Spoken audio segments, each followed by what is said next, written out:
Terima kasih rakan penyampai di Angkasa Puri. Assalamualaikum dan salam satu Malaysia. Seramai 54,049 pekebun kecil dan penoreh getah di Kedah layak menerima bantuan musim tengkujuh BMT sejumlah RM600 yang akan dibayar bermula November ini. Justru penerima yang layak diingatkan supaya membuat permohonan terlebih dahulu bagi membolehkan mereka menerima bantuan tersebut. Permohonan boleh dibuat menerusi dua kaedah iaitu mengisi borang di Pejabat Lembaga Getah Malaysia LGM terdekat atau mengisi secara dalam talian di laman web www.bmt.lgm.gov.my. Kegagalan mendaftar menyebabkan mereka tidak layak untuk menerima bantuan berkenaan.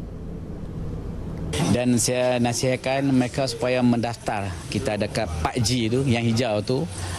Jadi saya menyeru kepada yang belum lagi mendaftar, cepat-cepatlah mendaftar di Pejabat LGM. Dan saya ingin menyarankanlah Pejabat LGM supaya usaha turun ke daerah-daerah jugalah. Sementara itu, beliau mencadangkan kaunter bergerak Lembaga Getah Malaysia LGM dibuka di setiap daerah terlibat. Ia memandangkan LGM hanya terletak di Sungai Petani sekaligus menyukarkan pekebun kecil dan penoreh getah dari daerah Padang Terap, Baling, Sik, Kulim dan sebagainya untuk pergi ke Sungai Petani. Bantuan musim tengkujuh BMT yang bakal diterima pekebun kecil dan penoreh getah bukti kebajikan mereka terus dipelihara.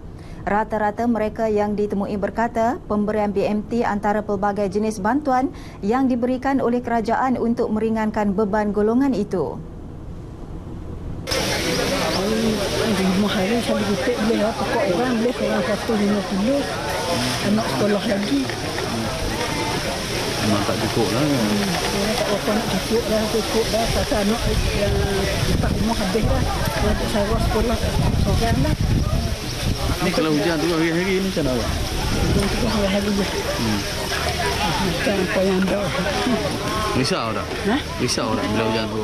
Risau je. Banyak kata tu ada 10-2 tu jimat-jimat lah.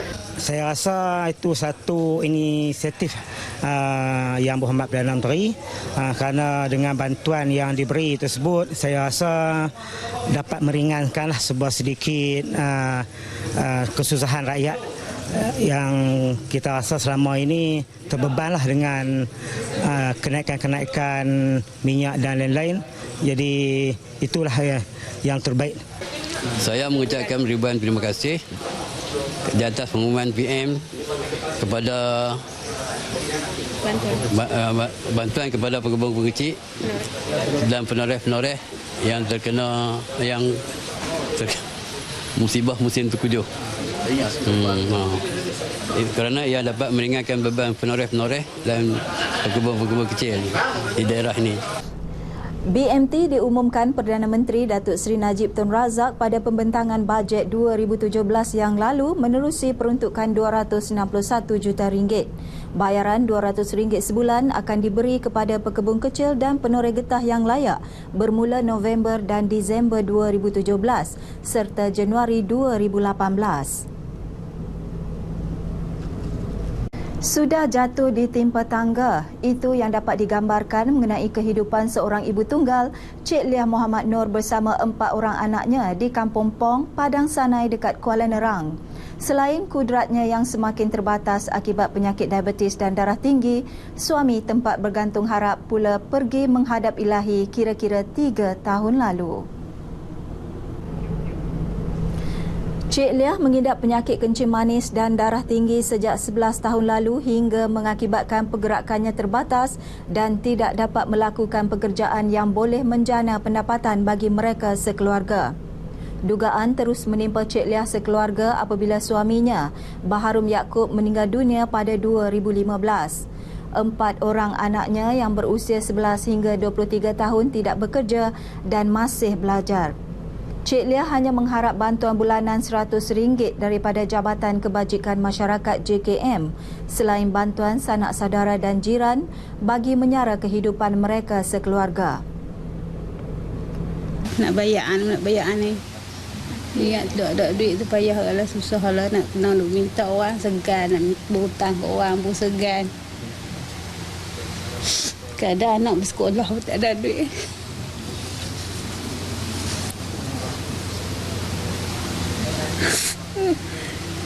Pernah tak makan duit? Pernah.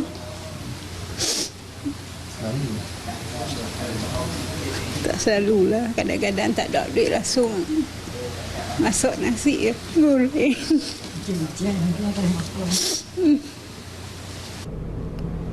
Prihatin dengan nasib Cik Liah, Ahli Dewan Undangan Negeri Adun Kuala Nerang, Datuk Badrul Hisham Hashim turun padang menghulur bantuan kepada keluarga ini. Dan saya akan berhubung dengan pegawai JKM, nak minta JKM pertimbangkan balik supaya dia dapat saranan bulanan supaya dapat ditingkatkan sampai 300 ke tahap yang agak realistik lah, supaya dia dapat meneruskan kehidupan dengan agak selesa lah. Bagi anda yang prihatin dan ingin menghulurkan sumbangan, boleh menghubungi Cik Liah di talian 013-509-4265 atau berkunjung ke rumahnya. Sumbangan boleh disalurkan ke akaun Bank Simpanan Nasional BSN atas nama Cik Liah Muhammad Nur bernombor 02-12000025-382. Laporan itu tadi mengakhiri bahan berita dari Kedah untuk petang ini. Dengan itu, Assalamualaikum dan salam satu Malaysia.